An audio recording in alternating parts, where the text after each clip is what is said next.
Bismillah walhamdulillah wala hawla wala quwwata illa billah.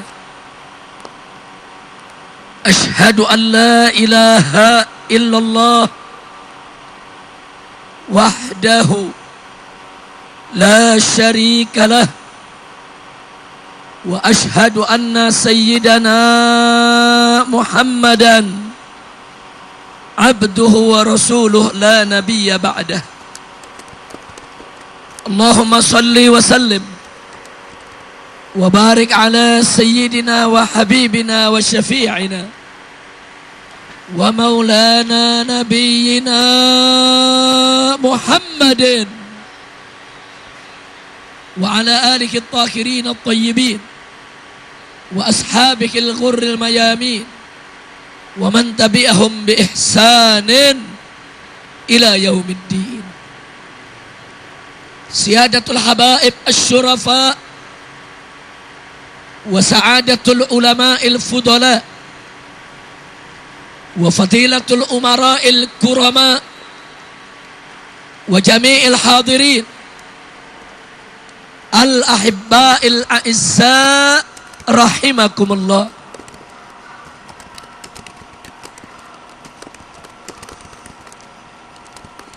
Usikum jami'an wa nafsi bittaqwallah wa bi ta'ati Rasulillah sallallahu alaihi wasallam. Fa nas'alullah subhanahu wa ta'ala an yahdiyana ila siratikal mustaqim wa yaj'alana minal muttaqin wa yudkhilana jannatahu jannatan na'im bihaqqi sayyidil mursalin walhamdulillahi rabbil alamin. Taqabbalallahu minna wa minkum fataqabbal ya karim. Kepada para alim ulama, para tuan-tuan guru, para tengku, para haji yang sama kita hormati dan kita muliakan, dan selalu kita doakan semoga segenap ulama kita senantiasa mendapatkan kekuatan istiqamah di jalan Allah, diberkahi setiap langkah perjuangan dakwahnya, diberikan kemenangan dari dunia hingga akhiratnya. Amin ya rabbal alamin. Kemudian tidak lupa salam penghormatan ini kita sampaikan juga kepada segenap jajaran umara, aparatur pemerintah sipil TNI maupun Polri-nya, dan kita doakan agar segenap umara kita, agar segenap pemimpin kita senantiasa mendapatkan limpahan taufik dan hidayah sehingga menjadi pemimpin yang beriman dan bertakwa, yang taat kepada Allah dan Rasul-Nya, yang cinta kepada negeri dan rakyatnya, serta selalu dalam bimbingan Allah untuk menuju baldatun thayyibatun wa rabbun ghafur. Amin ya rabbal alamin. Selanjutnya, secara khusus salam penghormatan ini kita sampaikan kepada segenap jajaran panitia yang telah bekerja keras untuk mensukseskan acara ini, dan juga seluruh pihak yang telah ikut membantu kelancaran acara ini. Kita doakan mereka semua agar mendapatkan ganjaran yang berlipat ganda dari Allah subhanahu wa ta'ala, dimudahkan segala urusannya, dilapangkan segala kesempitannya. Amin ya rabbal alamin. Dan akhirnya, secara istimewa salam penghormatan ini saya sampaikan kepada seluruh kaum bapak, kaum ibu, para pemuda, para pemudi, kaum muslimin dan muslimat rahimakumullah. Kita sama berharap mudah-mudahan kumpulnya kita di tempat ini pada malam hari yang berbahagia ini akan menjadi penyebab turunnya rahmat dan barakah, sehingga tidak kita pulang dari tempat ini kecuali dosa kita diampuni oleh Allah, kesalahan kita dimaafkan, ilmu kita ditambah, akhlak kita dimuliakan, penyakit kita disembuhkan, kesulitan kita dimudahkan, rumah tangga kita diharmoniskan, rizki kita dimurahkan, nafkah kita diberkahi, dan kita mendapatkan keturunan yang solehin dan solehat, serta bahagia dari dunia hingga akhirat. Amin ya rabbal alamin. Ahibail kiram, pada kesempatan malam hari ini, saudara, sebagaimana sama kita ketahui, 12 tahun yang lalu di Aceh ini mendapat musibah dari Allah Subhanahu wa ta'ala. Dan 12 tahun yang lalu saya dan kawan-kawan bersama 1.300 laskar Front Pembela Islam, kami tinggal di Aceh ini selama hampir 4 bulan. Tugas kami setiap hari adalah mencari dan mengevakuasi serta mengurus jenazah-jenazah saudara kami. 4 bulan kami tugas di Aceh ini, tidak kurang dari 100.000 mayat dengan izin Allah yang berhasil kami temukan, kami evakuasi, dan kami kuburkan. Dan kami makamkan di Lambaro dengan cara-cara yang syar'i. Maka kita doakan semoga mereka semua menjadi syuhada, diterima arwahnya di sisi Allah, dimasukkan ke dalam surganya Allah, dan semoga keluarga yang ditinggalkan tetap diberkahi oleh Allah dan diberikan ganti kebahagiaan yang berlipat dari dunia hingga akhirat. Amin ya rabbal alamin. Ala hadhihi niyah wa likulli niyatin salihah wa ila hadratin nabiyil mustafa sallallahu alaihi wasallam. Al-Fatihah.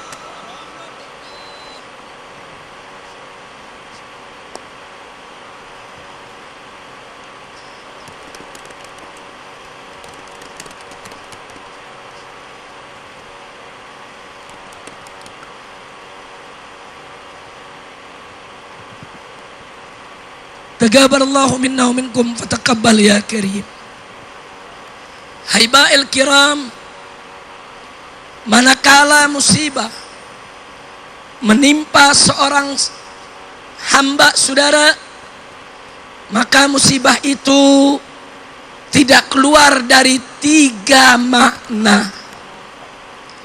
Yang pertama, manakala musibah tersebut mengenai orang yang beriman kepada Allah, menimpa orang yang bertakwa kepada Allah, menimpa orang yang takut kepada Allah, maka musibah tersebut tidak lain dan tidak bukan merupakan mihnah, merupakan imtihan, merupakan ujian bagi yang bersangkutan saudara. Itulah musibah yang menimpa para anbiya, para rasul, para aulia, para atqiya. Saudara, semakin tinggi ketakwaan seseorang kepada Allah, maka saudara, ujiannya akan lebih besar. Untuk apa hamba-hamba yang bertakwa tersebut diuji oleh Allah? Saudara, tidak lain dan tidak bukan adalah liraf'i darajatihim indallah, untuk meninggikan derajat mereka di sisi Allah. Jadi manakala terjadi tsunami, kemudian tsunami tersebut menimpa orang-orang yang soleh, orang-orang yang takwa, orang-orang yang baik, para ulama kita, para tuan guru kita, itu ujian untuk mereka, untuk Allah tinggikan derajat mereka di sisinya, saudara. Alhamdulillah. Yang kedua, manakala musibah tersebut menimpa seorang muslim, dia baik, Tapi kadang-kadang masih suka maksiat, saudara. Dia sholat, cuman sekali-sekali suka ditinggal, saudara. Secara baik, tapi kadang-kadang dia masih terjebak dalam dosa, saudara. Jenis manusia yang seperti ini, manakala dia mendapatkan musibah dari Allah, maka musibah tersebut adalah inzar, yaitu peringatan. Untuk apa diberikan peringatan oleh Allah? Pertama, saudara, agar yang bersangkutan segera bertobat kembali ke jalan Allah. Dan yang kedua, begitu dia bertobat kembali ke jalan Allah, itu akan menjadi pensuci dirinya dari dosa yang pernah dilakukannya, saudara. Ternyata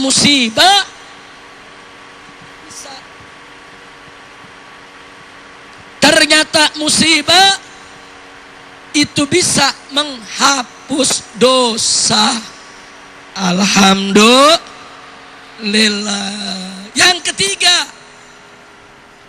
manakala musibah tersebut menimpa orang yang tidak ada kebaikan dalam dirinya, saudara, selalu maksiat kepada Allah, selalu durhaka kepada Allah, tidak mau taat, hidupnya bergelimang tiada hari tanpa dosa, seperti orang-orang munafik, orang-orang musyrik, orang-orang kafir, orang-orang yang mufsidin, saudara. Maka manakala musibah mengenai mereka, itu merupakan azab, siksa dari Allah subhanahu wa ta'ala. Jadi kalau kita mau tahu, manakala musibah menimpa kita, kita mau tahu ini ujian atau peringatan atau azab, maka periksa diri kita masing-masing, saudara.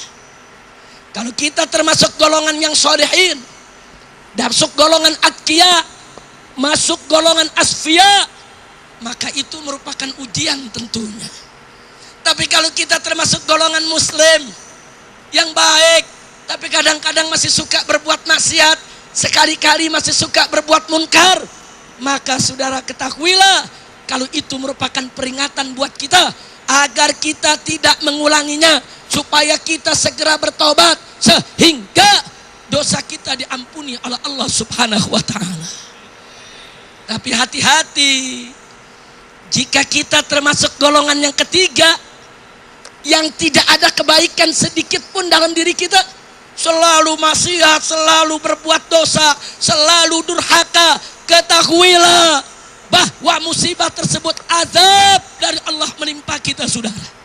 Masih untung kalau kita masih dipanjangkan umur oleh Allah, sehingga kita masih punya kesempatan untuk bertaubat, untuk memperbaiki diri. Tapi bagaimana nasib kita manakala kita bergelimang maksiat, bergelimang dosa, musibah datang mencabut kita punya nyawa, mati dalam keadaan su'ul khatimah.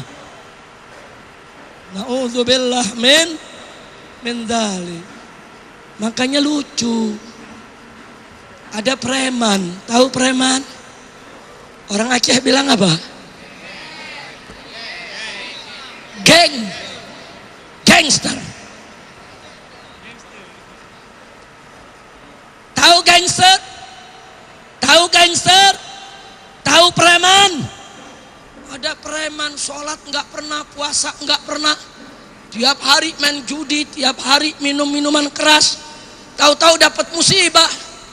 Begitu dapat musibah kita tanya, kenapa Anda? Apa dijawab? Iya, saya lagi diuji nih sama Allah. Iya. Preman diuji, dari mana datangnya? Sombong betul tuh preman, saudara. Ulama saja, aulia saja, atqiya saja, saudara, ambiya saja, kalau dapat musibah dari Allah takut, saudara. Takut kalau itu bukan ujian, takut kalau itu peringatan, bahkan takut kalau itu murka Allah, saudara.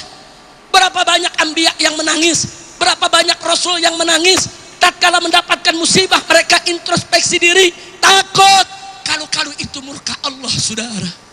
Ada preman dosa banyak, dapat musibah, lagi diuji nih sama Allah. Pala lu bomenyan. Kacau tidak? Ayo saya tanya, preman macam itu ada tidak? Ada tidak? Ada tidak? Mana orangnya? Jangan. Kita kalau banyak dosa, kalau dapat musibah, harus takut kepada Allah. Betul? Segera bertobat kepada Allah. Betul? Dengan kita bertobat, Allah bisa maafkan dosa kita. Nikmat tidak? Nikmat tidak? Makanya Nabi mengatakan, saudara, kullu bani Adam khatta'un wa khairul khatta'in at-tawwabun. Setiap anak keturunan Adam itu ada kesalahan, pelaku dosa, pelaku kesalahan. Tapi sebaik-baiknya orang yang berbuat salah adalah mereka yang bertaubat kepada Allah Subhanahu wa ta'ala. Nah, makanya mudah-mudahan saudara, musibah besar seperti tsunami tidak terjadi lagi di Aceh.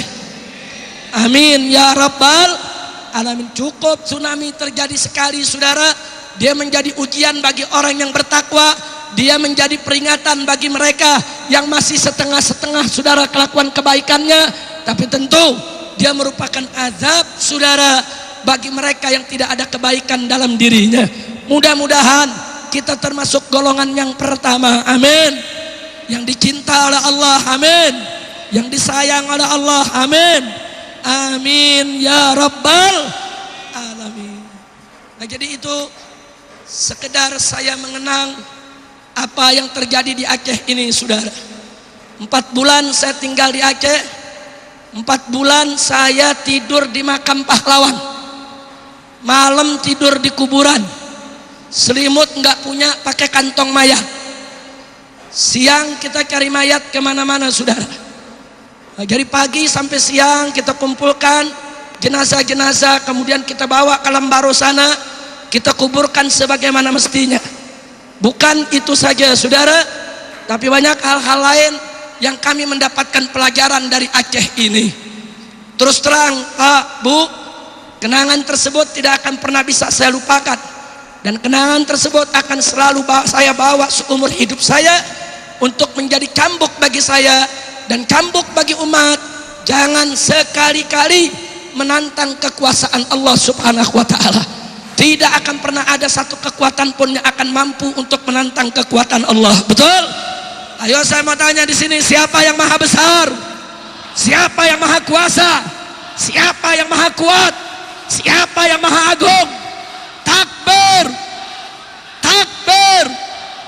Takbir! Allahu Akbar!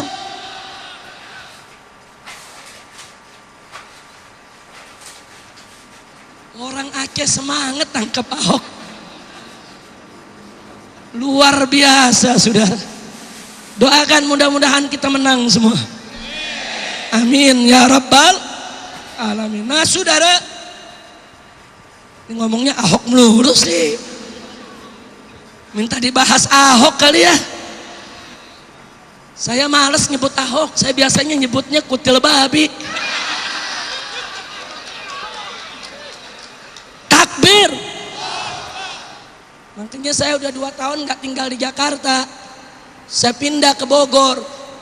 Jamaah murid saya nanya, Habib kenapa pindah ke Bogor bukan di Jakarta? Saya jawab, habis bagaimana, Jakarta bau babi. Ntar kalau Jakarta udah gak bau babi lagi, baru saya balik ke Jakarta. Amin, amin, amin ya rabbal alamin. Nah baiklah ibadallah, berkenaan dengan kondisi di kita punya negeri, yuk malam hari ini sama-sama kita mengkaji. Siap ngaji? Siap ngaji? Takbir. Saudara, saya ingin sampaikan sekali lagi apa yang selalu saya sampaikan di atas setiap mimbar, dan itu juga yang saya sampaikan tatkala saya menjadi khatib Jumat pada aksi 212. Saudara, saya ingatkan kepada segenap umat Islam dimanapun anda berada, wabil khusus kepada para pemuda dan pemudi kita, subhanul yaum rijalul ghad, pemuda hari ini akan menjadi pemimpin di hari esok. sebelum hari esok Anda tiba, sebelum Anda tampil sebagai pemimpin, mumpung Anda masih ada di usia muda, tancapkan di hati Anda, masukkan dalam sanubarimu yang paling dalam, bahwa hukum Allah ada di atas segala hukum, saudara. Tidak ada satupun hukum yang lebih baik daripada hukum Allah. Tidak ada yang lebih adil daripada hukum Allah. Tidak ada yang lebih berkah daripada hukum Allah. Tidak ada yang lebih bagus daripada hukum Allah. Betul? Betul. Itulah sebabnya, saudara, di dalam surat Al-Maidah ayat 49 Allah berfirman kepada Nabi kita tercinta Sayyiduna Muhammad sallallahu alaihi wasallam. Apa Allah katakan kepada Nabi melalui surat Al-Maidah ayat 49? Allah nyatakan, wa anihkum bainahum bima anzalallah wa la tattabi ahwaahum. Shadaqallahul azim. Luar biasa itu ayat, saudara. Allah katakan kepada Rasulnya, Allah katakan kepada Nabinya, wa anihkum bainahum bima anzalallah. Hukumlah dengan apa yang telah diturunkan oleh Allah di antara mereka. Hei Nabi, hei Rasul, kau hidup di tengah-tengah umat Islam, di tengah-tengah pengikutmu, di tengah-tengah umat manusia. Tegakkanlah hukum dengan apa yang telah diturunkan oleh Allah. Artinya tegakkan hukum Allah, tegakkan hukum Al-Quran. Wala tattabi ahwaahum, dan jangan sekali-kali kau ikuti hawa nafsu mereka. Nabi, manusia termulia, manusia teragung, manusia terpercaya, manusia yang paling suci, saudara, diamanatkan oleh Allah, diperintahkan oleh Allah untuk menegakkan hukum Allah, untuk menegakkan hukum Al-Quran, dan dilarang oleh Allah untuk mengikuti hawa nafsu manusia, saudara. Luar biasa. Artinya ini merupakan perintah bagi kita semua.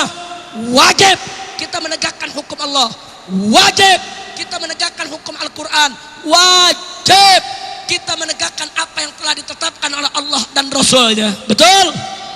Betul? Maka itu saya tanya semua, siap tegakkan hukum Allah, siap tegakkan hukum Al-Quran, siap tegakkan hukum Islam? Takbir, takbir. Berikutnya, saudara, pada surat Al-Maidah ayat 50, saudara, Allah sindir. Siapa yang disindir oleh Allah, ditegur keras, saudara? Orang-orang yang tidak mau menegakkan hukum Allah, orang-orang yang nggak mau menegakkan hukum Al-Quran, orang-orang yang nggak mau menegakkan hukum Islam. Apa kata Allah kepada mereka? Afa hukmal jahiliyah yabghun? Apa mereka menghendaki hukum jahiliyah? Apa mereka mau menerapkan aturan jahiliyah? Apa mereka ingin menjalankan daripada kehidupan jahiliyah? Kemudian Allah nyatakan, waman ahsanu minallahi hukma. Siapa yang lebih bagus hukumnya daripada hukum Allah? Al-istifham lizajar, bukan disoal. Ayat ini, dalam ayat ini kalimat bertanyanya bukan buat nanya, tapi kalimat bertanyanya adalah untuk memberikan peringatan keras. Artinya, saudara, tidak ada satupun yang hukumnya lebih baik daripada hukum Allah. Bagi siapa? Liqaumi yuqinun, bagi orang yang yakin, beriman, percaya kepada Allah. Subhanallah. Allah sindir, umat Islam, jangan coba-coba kalian mengikuti hawa nafsu orang-orang yang tidak mau tunduk kepada hukum Allah. Mereka yang gak mau tunduk kepada hukum Allah, mereka hanya ingin mengikuti aturan jahiliyah, hukum jahiliyah yang bisa mengundang murka Allah subhanahu wa ta'ala, saudara. Maka itu Allah tutup ayat tersebut, saudara, waman ahsanu minallahi hukma liqaumi yuqinun. Tidak ada satupun yang hukumnya lebih baik daripada hukum Allah, saudara, bagi mereka yang beriman, punya keyakinan kepada Allah. Begitu saya mau tanya di sini semuanya, saudara. Saya mau tanya, apa ada hukum lebih baik daripada hukum Allah? Jawab yang kompak, ada tidak? Yakin? Percaya? Beriman? Apa ada hukum lebih adil daripada hukum Allah? Apa ada hukum lebih berkah dari hukum Allah? Apa ada hukum lebih baik dari hukum Allah? Apa ada hukum lebih manfaat daripada hukum Allah? Kalau begitu saudara siap tegakkan hukum Allah, siap tunduk kepada hukum Allah, siap patuh kepada hukum Allah. Takbir. Sallu ala nabi. Nah, sekarang kita bertanya, di surat Al-Maidah ayat 49 kita diwajibkan menegakkan hukum Allah. Di surat Al-Maidah ayat 50 saudara kita dikasih peringatan, saudara jangan coba-coba saudara untuk tidak menegakkan hukum Allah. Bahkan Allah memberikan pernyataan, hukumnya lah yang paling baik, hukum Allah lah yang paling bagus saudara. Nah kemudian muncul pertanyaan, kalau kita mau tegakkan hukum Allah, kalau kita mau singkirkan itu hukum jahiliyah, bagaimana caranya? Bagaimana caranya? Belum kita tanya, Allah udah jawab di ayat 51 saudara. Belum kita jawab, belum kita tanya, belum kita tanya saudara, bagaimana caranya ya Allah? Allah jawab lewat surat Al-Maidah ayat 51 saudara. Apa Allah katakan? Faqala ta'ala, ya ayyuhalladzina amanu la tattakhidul yahuda wan nasara awliya. Hei orang-orang yang beriman, yang mau menegakkan hukum Allah, yang mau jalankan hukum Al-Quran, yang mau mematuhi Allah dan Rasulnya, la tattakhidul yahud, jangan sekali-kali kalian mengambil orang Yahudi, menjadikan orang Yahudi, memilih orang Yahudi, wan nasara, begitu juga orang-orang Nasrani, aulia, sebagai aulia. Ada yang nanya, Habib apa sih makna aulia? Katanya aulia itu bukan pemimpin, katanya aulia itu artinya hanya kawan. Jawab jangan, jawab jangan. Kata aulia itu bentuk jamak dari kata wali saudara. Kata wali saudara, kata wali, waliyun aulia, nabiyun ambiya, taqiyun atqiya, sofiyun asfiya saudara. Jadi kata aulia itu jamak daripada kata wali. Kata wali itu dalam bahasa Arab saudara memiliki ma'anin muta'addidah, memiliki beberapa makna. Yang pertama saudara maknanya teman setia. Yang kedua maknanya orang yang dekat saudara. Makanya kalau ada orang disebut waliullah, maksudnya orang yang dekat dengan Allah, orang yang disayang Allah, orang yang dikasihi Allah saudara. Kemudian ada lagi maknanya pengurus atau pengatur. Ada lagi maknanya pelindung atau penolong. Dan puncak dari semua makna adalah pemimpin saudara. Loh kenapa pemimpin merupakan puncak dari segala makna? Karena kalau orang jadi pemimpin berarti dia harus jadi teman setia bagi orang yang dipimpin. Berarti dia harus menjadi orang yang dekat dengan yang dipimpin. Berarti dia harus mengatur yang dipimpin. Berarti dia harus mengurus yang dipimpin. Berarti dia harus menolong yang dipimpin. Berarti dia harus melindungi yang dipimpin. Maka itu kata pemimpin mencakup semua makna saudara. Kira-kira jelas tidak? Jelas tidak?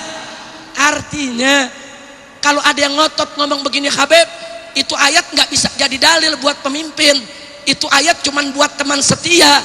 Jawabnya gampang saudara, kalau teman setia aja nggak boleh, apalagi jadi pemimpin. Betul? Betul? Teman setia aja nggak boleh, apalagi jadi pemimpin saudara. Pemimpin tuh lebih tinggi dari teman setia saudara. Setiap teman setia belum tentu dia jadi pemimpin. Setiap pemimpin wajib teman setia rakyat ya saudara. Nggak boleh pemimpin menjadi khianat kepada rakyat. Betul? Betul? Maka itu saya mau tanya, kalau teman setia aja nggak boleh, lalu jadi pemimpin boleh tidak? Boleh tidak? Ada lagi yang bilang, Habib itu kan cuman pelindung maknanya, bukan pemimpin. Baik, yuk mari kita lihat saudara, catat baik-baik. Setiap pelindung belum tentu dia pemimpin. Tapi setiap pemimpin wajib jadi pelindung, saudara. Pemimpin itu harus menjadi pelindung bagi rakyatnya. Pemimpin itu harus menjadi penolong bagi rakyatnya, saudara. Setiap pelindung belum tentu pemimpin. Setiap pemimpin wajib untuk menjadi pelindung. Artinya kalau pelindung saja tidak boleh, apalagi jadi pemimpin. Kira-kira jelas tidak? Jelas tidak? Jelas tidak? Jadi kalau begitu berdasarkan ayat ini, orang kafir boleh tidak jadi pemimpin umat Islam? Jawab yang kompak, boleh tidak? Boleh tidak? Halal atau haram? Halal atau haram?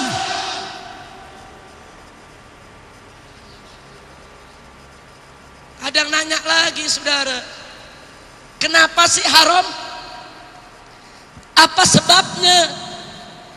Belum kita tanya, Allah jawab, ba'duhum awliya'u ba'din. Sebagian mereka merupakan pelindung, penolong, pemimpin bagi sebagian yang lainnya. Isyaratun ilahiyah. Ini merupakan isyarat dari Allah bahwa orang kafir kalau sudah jadi pemimpin, dia hanya akan melindungi golongannya, dia hanya akan melindungi kelompoknya, dia hanya akan melindungi kepentingan saudara daripada kaumnya. Saudara, enggak sampai di situ. Di ayat yang lain Allah berfirman, faqala ta'ala, walan yaj'alallahu lil kafirina 'alal mu'minina sabila. Allah tidak menjadikan bagi orang-orang kafir jalan, satu jalan pun untuk menguasai, mengerjai orang-orang yang beriman, saudara. Satu jalan saja enggak boleh kita buka buat orang kafir ngerjai kita. Satu jalan saja enggak boleh kita berikan kepada orang kafir untuk menguasai kita. Kalau satu jalan aja enggak boleh kita buka, apalagi semua jalan. Ketahuilah saudara, begitu orang kafir kita jadikan pemimpin kita, maka berarti kita sudah serahkan semua jalan buat dia, saudara. Dia bisa kerjai kita kapan saja. Dia kerjai melalui peraturan, melalui perundang-undangan, melalui kebijakan, saudara, yang dia akan kerjai umat Islam sesuka hatinya, saudara. Pantes orang kafir nggak dikasih jadi pemimpin buat orang beriman. Kira-kira jelas tidak? Jelas tidak? Jelas? Betul? Ada orang Islam tetap ngotot mau angkat orang kafir jadi pemimpin. Ada tidak? Ada tidak? Yuk sekarang kita lanjutkan di ayat masih di ayat yang sama. Apa Allah nyatakan? Wa may yatawallahum minkum fa innahu minhum. Luar biasa kata Allah. Wa may yatawallahum minkum, barang siapa di antara kalian, hai umat Islam, hai orang yang beriman, ada yang mengangkat mereka menjadi pemimpin, saudara, apa kata Allah? Fa innahu minhum, maka orang tersebut termasuk golongan mereka. Insyaallah. Jadi kalau ada muslim memilih Yahudi jadi pemimpin, berarti dia termasuk golongan Yahudi. Kalau ada orang muslim memilih orang Nasrani jadi pemimpin, berarti dia termasuk golongan Kira-kira jelas tidak? Nah sekarang saya mau tanya, kalau ada orang muslim memilih babi jadi pemimpin, maka berarti dia termasuk golongan. Jadi kalau ada RT setuju orang kafir jadi pemimpin, namanya RT. Ada RW setuju, saudara, orang kafir jadi pemimpin, RW. Ada lurah setuju kafir jadi pemimpin, lurah. Ada camat setuju orang kafir jadi pemimpin, camat. Ada gubernur setuju orang kafir jadi pemimpin, gubernur. Ada menteri setuju orang kafir jadi pemimpin, menteri. Ada tentara setuju orang kafir jadi pemimpin, tentara. Ada polisi setuju orang kafir jadi pemimpin, polisi. Ada presiden melantik, saudara. Ada presiden melantik babi jadi pemimpin, presiden. presiden. Ada kiai setuju babi jadi pemimpin. Kiai. Ada Habib setuju babi jadi pemimpin. Habib.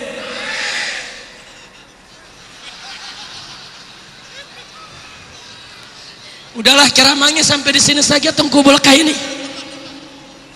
Ya bukan jauh-jauh dari Jakarta datang Habib babi. Masya Allah, ini yang duduk di depan kelewatan nih. Loh kenapa kelewatan, Beb? Tadi saya ngomong kencang, saudara. Tentara setuju babi jadi pemimpin tentara. Suara saya kencang, betul? Dia jawabnya pelan. Babi. Takut ditangkap. Begitu saya bilang presiden, kencang suara saya. Presidennya melantik babi jadi pemimpin presiden. Suaranya sambil lirik kanan kiri. Babi. Takbir. Giliran saya tanya pelan, nanyanya pelan. Habib yang setuju babi jadi pemimpin, Habib kencang jawabnya, babi.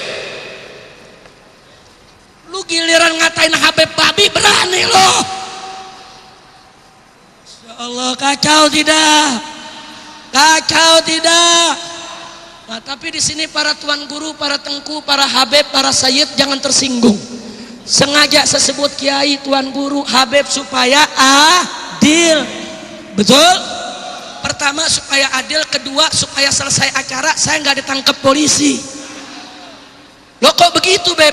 Kalau saya nggak sebut kiai, saya nggak sebut Habib, turun dari sini ditangkap sama polisi. Nanti polisi bilang, Pak Habib datang dulu ke kantor Polres. Wah, ada apa Pak? Habib sudah menghina pejabat. Wah, dari RT sampai presiden semua dikatakan babi. Wah, takbir. Ya saya nggak bisa mengelak, saudara, kalau ditangkap. Tapi kalau saya sebut kiai sama Habib, saya bisa protes. Habib, ayo, Habib sudah menghina pejabat. Loh kenapa Pak? Tadi Habib bilang menteri, tentara, polisi, presiden semua kalau dukung babi jadi pemimpin adalah babi. Saya bilang, lah kan kiai sama Habib gue sebut juga. Betul? Betul? Takbir. Adil tidak? Adil tidak? Nah, jadi saudara, kalau saya mengatakan babi jangan dibilang Habib kasar.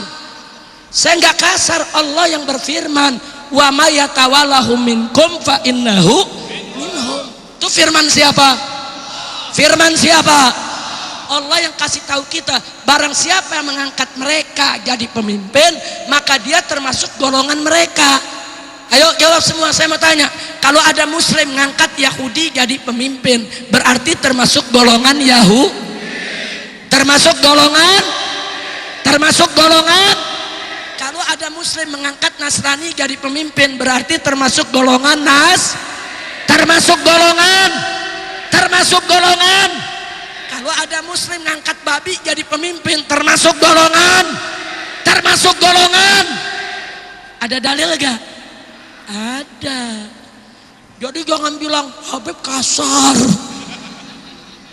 Bukan kasar, kita nyampein apa adanya. Betul? Betul? Betul? Saya diprotes lagi. Kalau ada Habib, ada kiai membacakan surat Al-Maidah 51 di khutbah Jumat atau dalam masjid, dalam majelis, apa dibilang?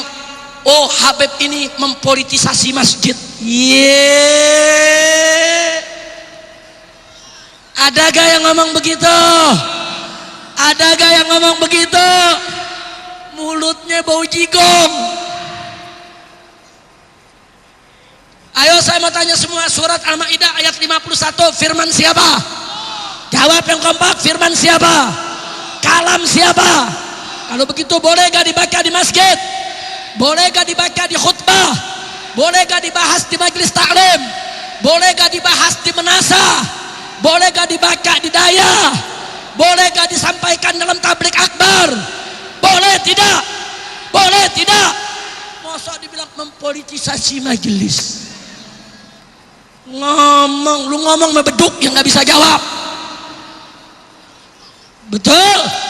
Takbir. Nah, bukan kalau ngomong sama Habib, sama Tengku, sama Kiai, kita colok matanya. Seenaknya dia ngomong. Ini bukan politisasi masjid, bukan politisasi tabligh, bukan politisasi majelis. Ini menyampaikan firman Allah, menyampaikan ajaran agama supaya umat Islam tidak tertipu dan tidak terjebak. Betul? Siap terapkan surat Al-Maidah 51. Siap bela Al-Quran, siap tegakkan Al-Quran. Takbir, takbir. Alhamdulillah. Tadi Ahok, sekarang PKI. Lu banyak bener pesenannya lo. Ya bukan, kalau semua dibahas keramahnya sampai subuh. Masya Allah. Lanjut, lanjut, lanjut. Takbir. Nah, saya tanya sekarang, kembali kepada apa yang kita bahas tadi. Siap tegakkan hukum Allah? Siap tegakkan hukum Al-Quran?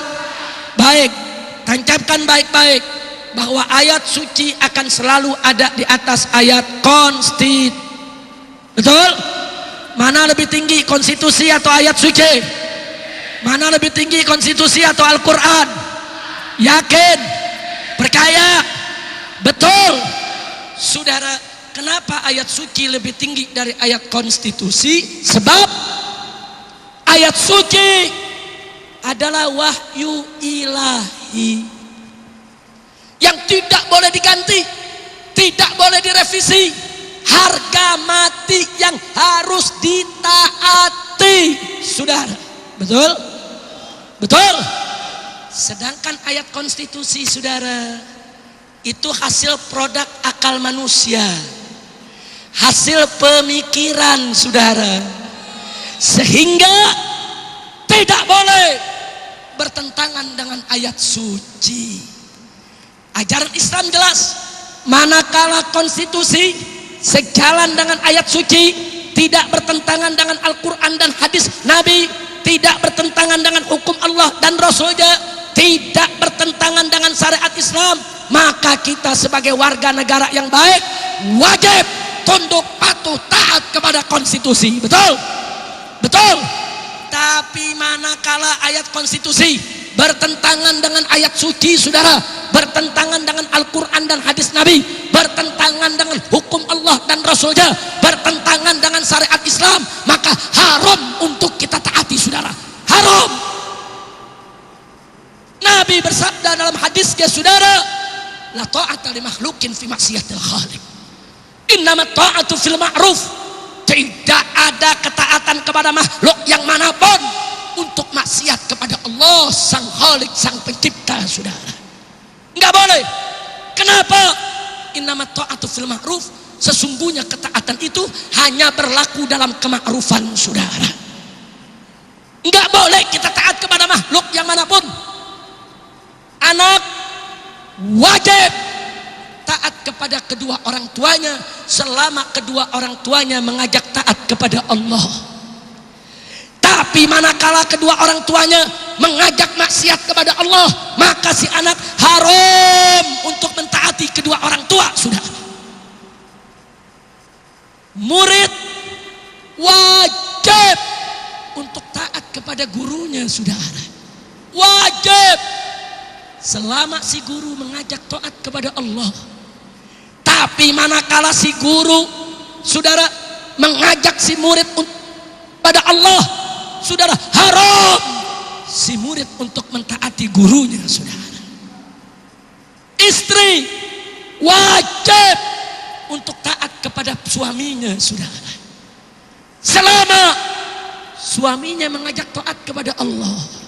Tapi manakala suaminya mengajak maksiat kepada Allah, haram si istri untuk mentaatinya, saudara.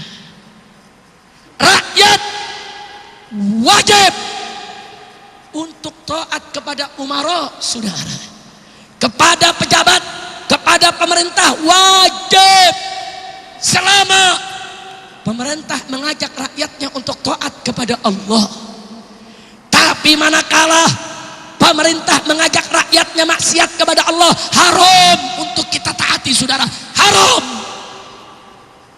Kira-kira jelas tidak? Jelas tidak? Jelas tidak?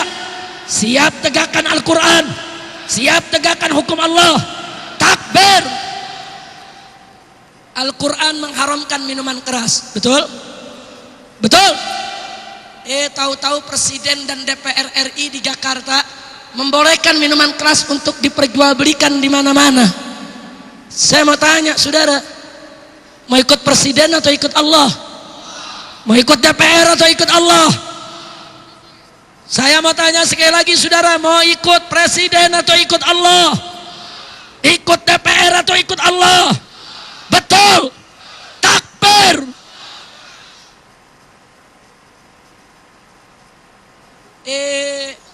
Saya ditakut-takutin. Habib Rizik kalau mengajak masyarakat tidak taat kepada presiden, Habib Rizik akan masuk penjara. Takut.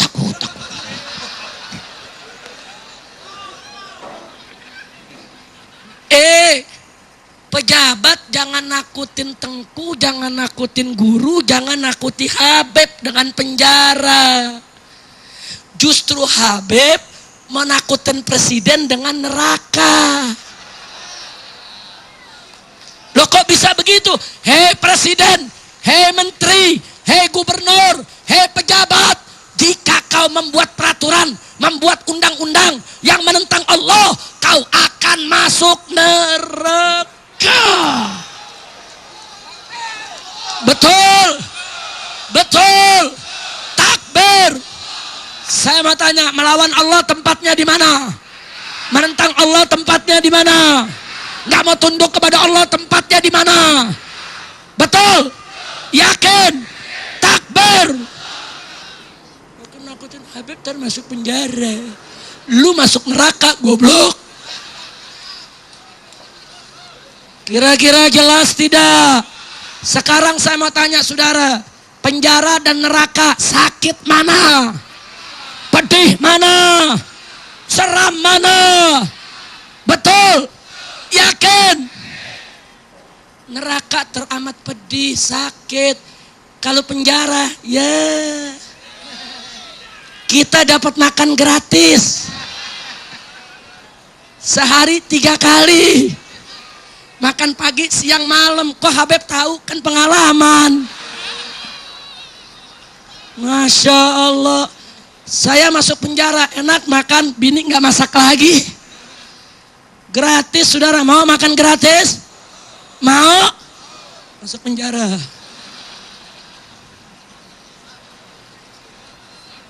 Ya tapi masuk penjaranya jangan gara-gara maksiat, betul? Wah, ada seorang bapak anaknya masuk penjara, ditanya, Pak, kenapa anakmu masuk penjara? Iya, gara-gara nyolong sendal di masjid. Malu tidak? Malu tidak? Ibu, kenapa anaknya masuk penjara? Iya, gara-gara narkoba. Malu tidak? Malu tidak? Malu tidak? Ibu, kalau suaminya kenapa masuk penjara? Gara-gara korupsi. Iya. Malu tidak? Malu tidak? Ada ustadz gadungan ditanya, kenapa masuk penjara? Habis perkosa santri. Ya. Kakau tidak? Malu tidak?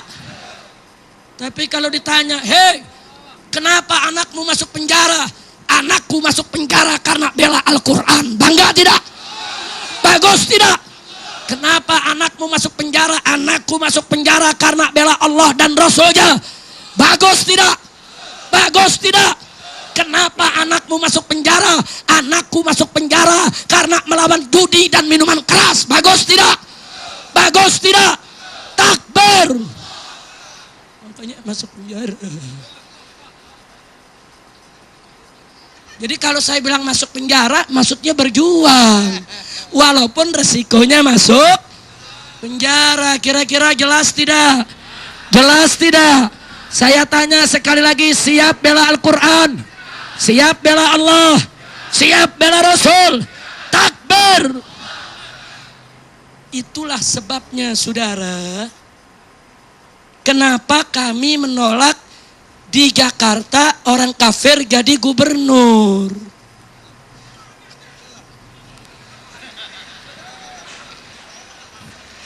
Enak betul tuh suara sama di Aceh. Kan Aceh kakaknya. Iya, ini Aceh ini saudara kakaknya bangsa Indonesia, betul? Betul. Julukannya Serambi Mekah, betul? Julukannya Darussalam, betul? Islam pertama kali masuk ke Nusantara melalui Aceh, saudara. Jadi jangan lupa itu, saudara. Dan Aceh nggak pernah kalah perang lawan penjajah, betul? Betul. Dulu di zaman penjajahan bagi orang Aceh tiada hari tanpa jihad, betul? Betul. Takbir. Takbir. Nah, jadi saudara sekarang yuk mari kita lihat. Kenapa kami menolak orang kafir jadi pemimpin, saudara? Bukan karena sara, bukan karena intoleran, bukan karena anti Bhinneka Tunggal Ika, bukan karena anti Pancasila, bukan. Tapi karena Allah Tuhan kami melarang. Kalau Allah tidak larang, saudara, kami nggak nolak. Ini Allah yang melarang. Allah yang mengharamkan. Ini yang jadi persoalan. Terus saya ditanya, ya tapi Habib, ini kan Indonesia ini bukan negara Islam. Habib nggak bisa dong maksain Al-Quran harus diterapkan. Saya jawab, iya, Indonesia memang bukan negara Islam, tapi kan Indonesia juga bukan negara setan. Betul? Betul? Loh, saya bisa buktikan, saudara. Pancasila sila pertama bunyinya ketuhanan yang maha. Ayo semua, apa bunyinya? Ketuhanan yang maha. Sekarang saya mau tanya, Tuhan yang Maha Esa itu siapa? Tuhan yang Maha Esa itu siapa? Tuhan yang Maha Esa itu siapa? Takbir. Jadi saudara, artinya kalau ketuhanan yang Maha Esa menjadi dasar negara, berarti Indonesia berdasarkan tauhid ketuhanan yang Maha Esa. Artinya Indonesia berdiri atas dasar la ilaha illallah. Saudara, tunggu dulu. Indonesia memang bukan negara Islam, tapi segala perbuatan yang bertentangan dengan nilai-nilai luhur ketuhanan yang Maha Esa nggak boleh diizinkan di Indonesia, saudara. Nggak boleh. Satu, ada pemikiran bertentangan dengan ketuhanan yang Maha Esa, seperti pemikiran ateis, seperti pemikiran komunis yang tidak mengakui adanya Tuhan. Saya tanya saudara, sejalan tidak dengan nilai ketuhanan yang Maha Esa? Sejalan tidak? Sejalan tidak? Kalau begitu di Indonesia boleh diizinkan tidak? Boleh diizinkan tidak? Harus dilarang, saudara. Begitu juga saya mau tanya, pelacuran sesuai tidak dengan nilai luhur ketuhanan yang Maha Esa? Ayo, pelacuran sesuai tidak? Perjudian sesuai tidak? Korupsi sesuai tidak? Apapun yang tidak sesuai dengan nilai luhur hukum Tuhan yang Maha Esa, yaitu hukum Allah, tidak boleh ada di Republik ini, saudara. Dan ini konstitusional. Saya diprotes sama kawan-kawan di DPR, saudara. Anggota DPR galak bener, saudara. Apa kata anggota DPR? FPI, kalian harus tahu diri ya. Indonesia ini bukan negara Islam. Ini FPI dikit-dikit minta pabrik minuman keras ditutup, minta tempat pelacuran ditutup, minta tempat perjudian ditutup. Ini haram, itu nggak boleh. FPI mesti tahu diri. Ini bukan negara Islam.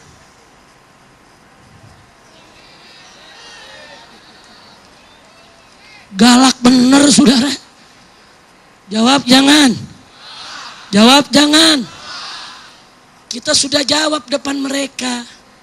Apa kita jawab? Hei, anggota DPR yang terhormat. Takbir. Indonesia ini memang bukan negara Islam, tapi Indonesia berketuhanan. Betul?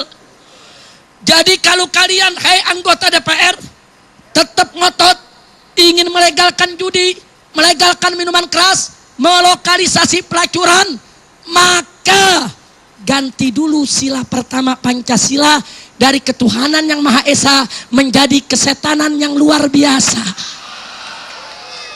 Betul? Betul? Karena nggak bisa dong Pancasila satu ketuhanan yang Maha Esa lonte di mana-mana. Kacau tidak? Kacau tidak? Mestinya Pancasila satu ketuhanan yang Maha Esa, judi tidak ada, arak tidak ada, pelacuran tidak ada. Betul? Takbir. Enggak, anggota DPR nggak bisa jawab.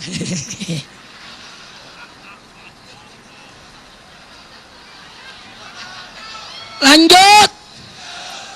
Ada lagi pejabat yang kurang ajar, saudara. Hus, lu mau bakar-bakar aja lu. Lu kira jagung? Lanjut. Lanjut. Ada pejabat ngomong begini, saudara. Habib Rizik. Pertama dia pura-pura puji FPI. Habib Rizik, saya senang dengan FPI. Wah, berbunga-bunga. FPI itu bagus. Tempat pelacuran ditutup, tempat perjudian ditutup, tempat minuman keras ditutup. Bagus Habib. Tapi sayang sejuta sayang, FPI kurang cerdas.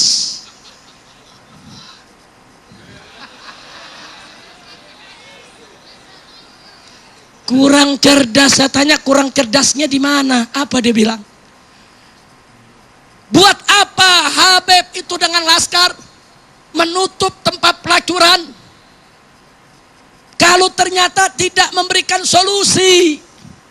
Mestinya habis ditutup itu tempat pelacuran, kumpulkan itu lonte-lontenya, kawinkan dengan laskar.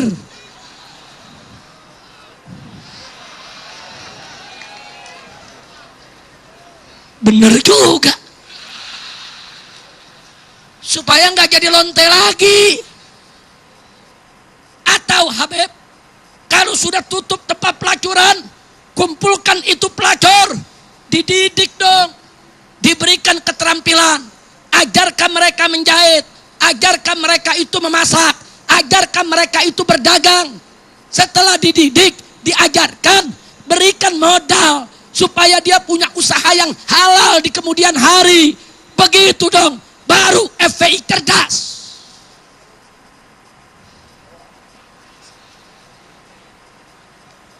Jawab jangan. Jawab jangan. Jawabnya gampang. Saya bilang, Pak, kalau semuanya FPI yang kerjain, pejabat tugasnya apa? Enak betul tuh pejabat, saudara. Suruh baca Undang-Undang Dasar 1945. Itu tugas mencerdaskan bangsa, melindungi anak yatim, saudara, meningkatkan kesejahteraan orang miskin. Itu tugas negara, tugas pemerintah, bukan tugas ulama. Betul? Betul. Nah sekarang, saudara, yang nutup tempat pelacurannya ulama, saudara. Kemudian yang ngedidik pelacurnya ulama, yang kasih modalnya ulama. Ya kalau begitu pemerintah bubar saja. Setuju? Setuju? Takbir. Akhirnya saya bilang media, cuma ada dua pilihan. Pemerintah bubar atau serahkan negara kepada FPI. Takbir. Kalau negara diserahkan ke FPI, kita kerjakan itu, saudara. Tutup tempat pelacurannya, didik para pelacurnya, berikan keterampilan, berikan modal, suruh berdagang supaya tidak jadi pelacur lagi. Betul? Betul? Kasih kue negara. Kira-kira jelas gak? Jelas gak? Ngomong Habib FPI gak cerdas. Nah lu kerjanya apa goblok? Kira-kira jelas tidak? Paham tidak? Betul? Takbir. Takbir. Ya saya diprotes lagi, tapi udah jam berapa nih? Udah malam. Terus sampai pagi. Betul? Ente sampai pagi, lon pulang. Masya Allah. Baik saudara.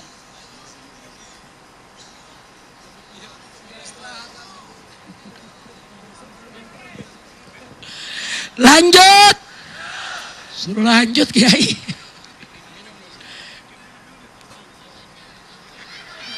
Mau diapain? Mau disunat? Baik saudara. Lu ngomong Ahok lagi sih lu. Mau bicara Ahok lagi? Betul? Ada Profesor Doktor Kiai Haji. Wah. Profesor Doktor Kiai Haji, pimpinan ormas Islam lagi saudara. Apa dia ngomong di televisi? Lebih baik pemimpin kafir asal jujur daripada pemimpin muslim tapi korup.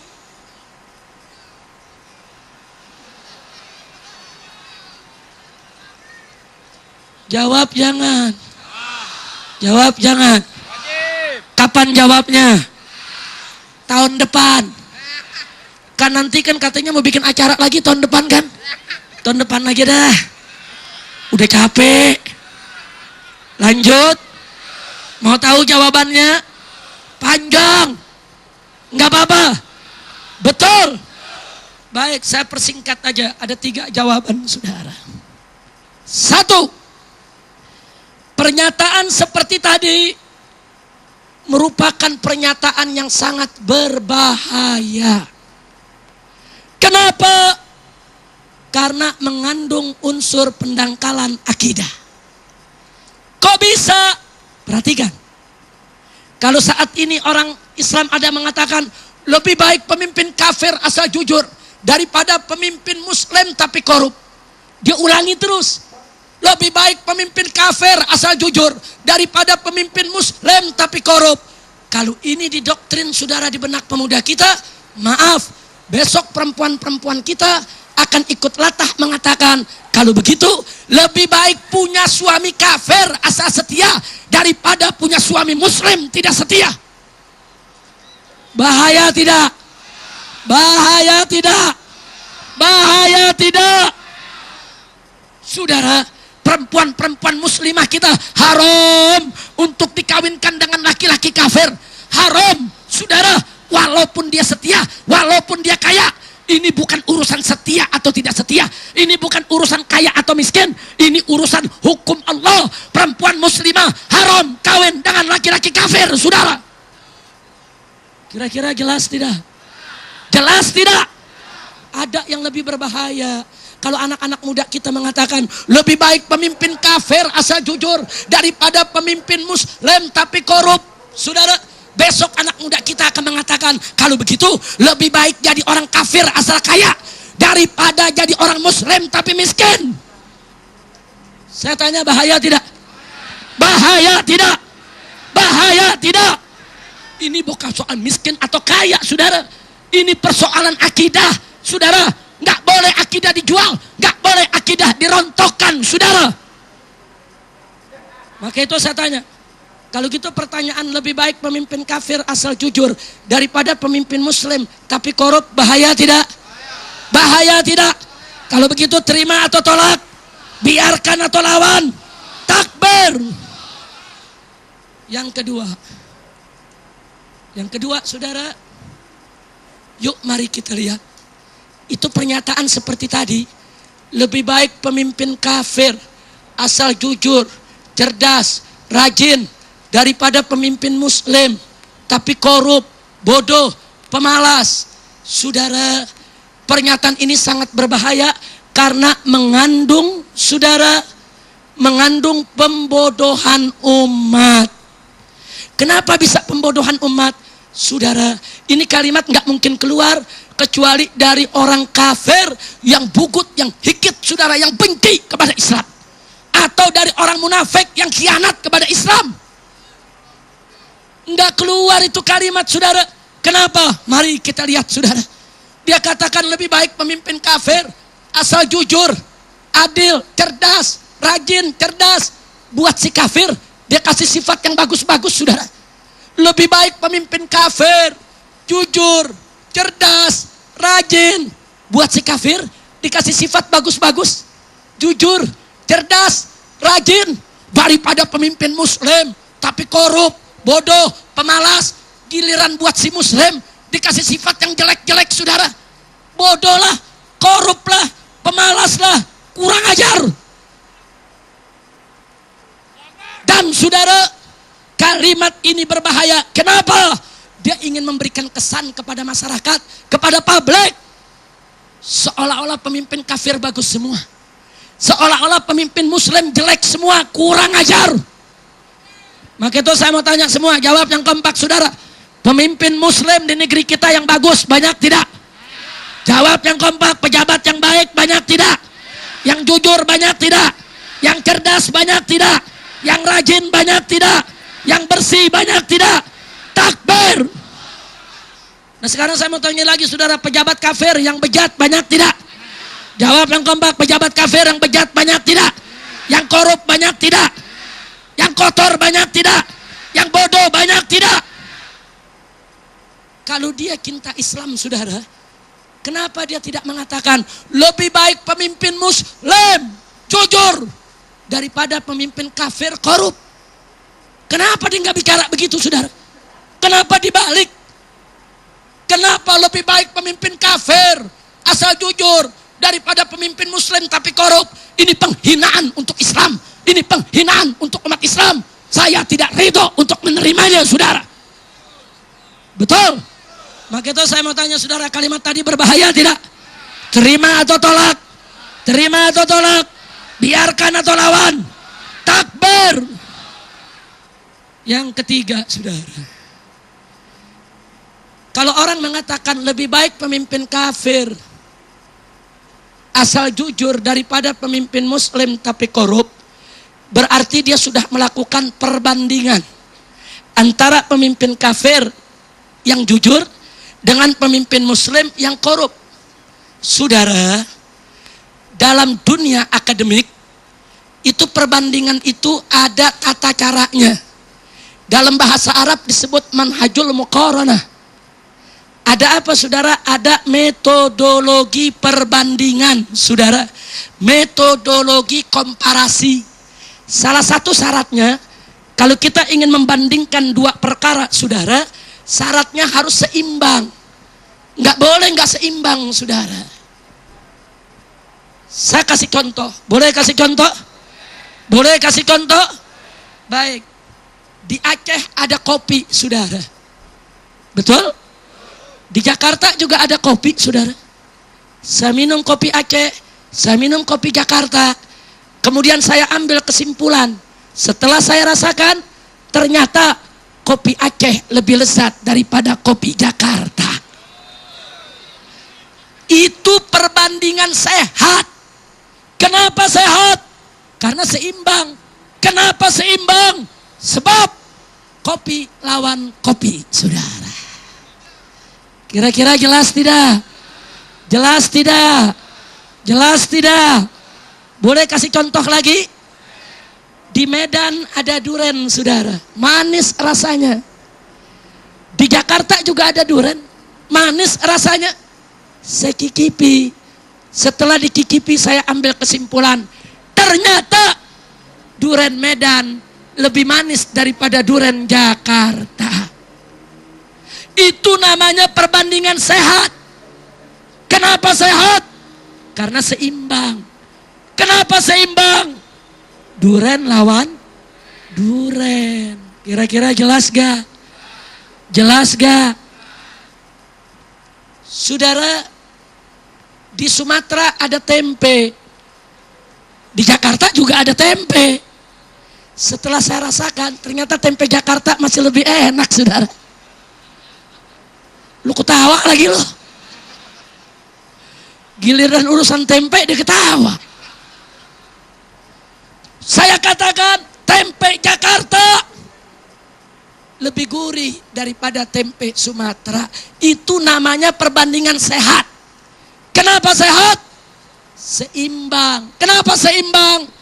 Tempe lawan tempe. Kira-kira jelas gak? Boleh contoh yang keempat? Boleh? Kalau tadi kan contohnya kopi enak, durian enak, tempe enak. Yang keempat nggak enak nih, tai kucing. Boleh gak? Mau dengar? Ada tai kucing, ada tai ayam. Saya mau tahu mana lebih bau. Sendus. Oh, tai kucing begini. Sendus lagi tai ayam. Oh begini. Kemudian saya katakan, setelah saya endus secara langsung, ternyata tai kucing lebih bau daripada tai ayam. Itu namanya perbandingan sehat. Kenapa sehat? Seimbang. Kenapa seimbang? Tai lawan.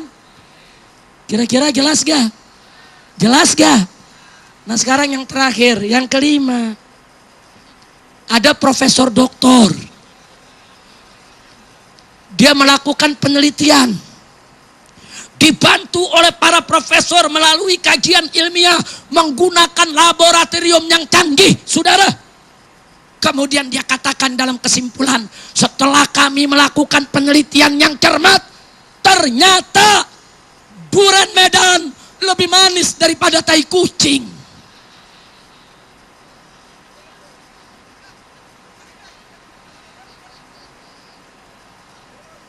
Saya mau tanya, nih pinter apa goblok? Kan profesor. Pinter apa goblok? Kan doktor. Pinter apa goblok? Kenapa goblok? Nah masa durian dibandingin metai, goblok? Orang kalau durian dibandingin metai nggak usah jadi profesor doktor, betul? Betul. Anak kecil, anak kampung juga ngerti, betul? Betul. Lu profesor bukan? Bukan. Tapi paham kan kalau durian jangan dibandingin metai kan? Yang bukan profesor ngerti, yang profesor nggak paham. Kacau tidak? Kacau tidak? Kacau tidak? Begitulah perbandingan tadi. Pemimpin kafir yang jujur lebih bagus daripada pemimpin muslim yang korup. Lah kok jujur dibandingin sama korup? Itu namanya bandingin durian sama tai. Paham? Lebih baik pemimpin kafir asal rajin daripada pemimpin muslim tapi malas. Lah kok rajin dibandingin malas? Itu sama juga bandingin durian sama. Kira-kira jelas gak? Lebih baik pemimpin kafir yang cerdas daripada pemimpin muslim yang bodoh. Lah kok cerdas dibandingin bodoh? Itu sama juga ngebandingin durian sama. Kira-kira jelas tidak?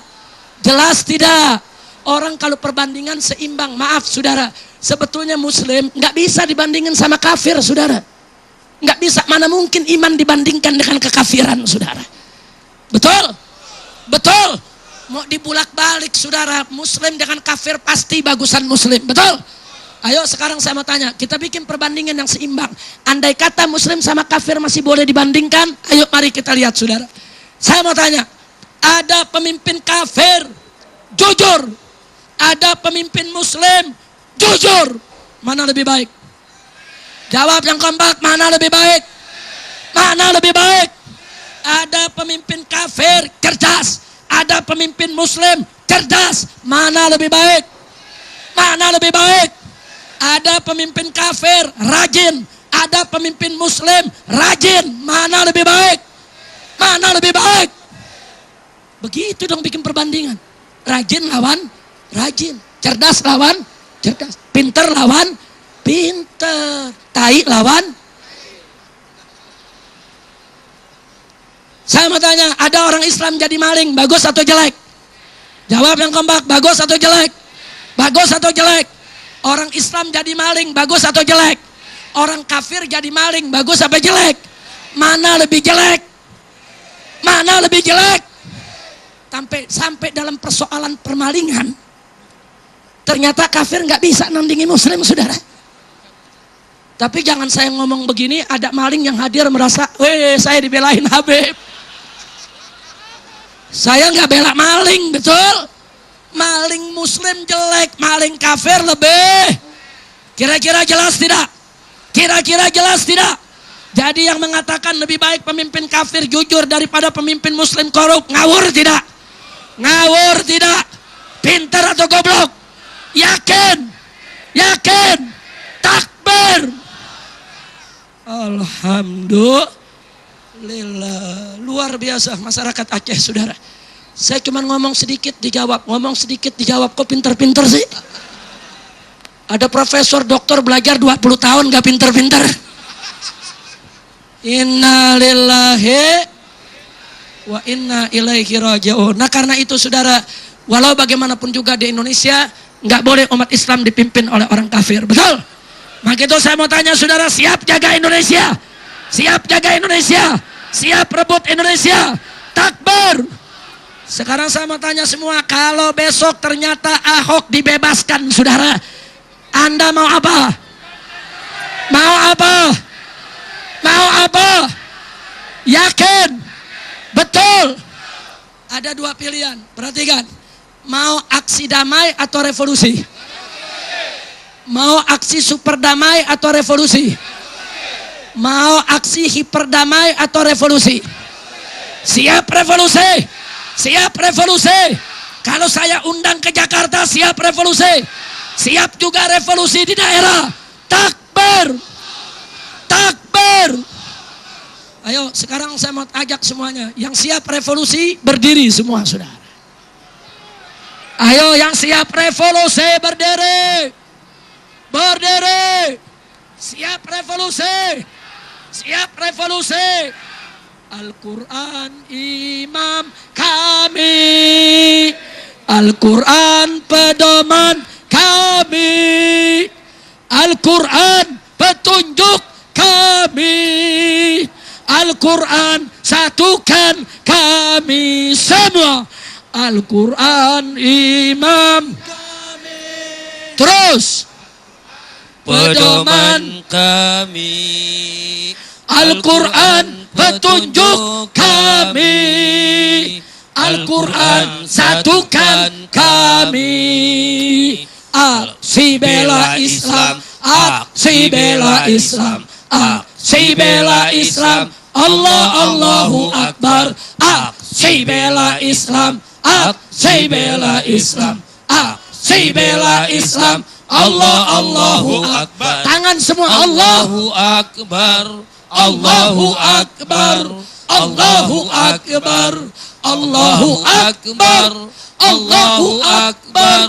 Allahu Akbar. Allahu Akbar. Allahu Akbar. Sekali lagi. Al-Quran imam kami. Al-Quran pedoman kami. Al-Quran petunjuk kami. Al-Quran satukan kami. Al-Quran imam kami.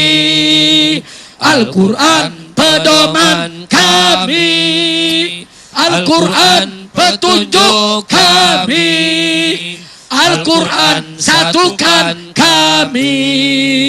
Aksi bela Islam, aksi bela Islam, aksi bela Islam. Allah Allahu Akbar. Aksi bela Islam, aksi bela Islam, aksi bela Islam. Allah Allahu Akbar.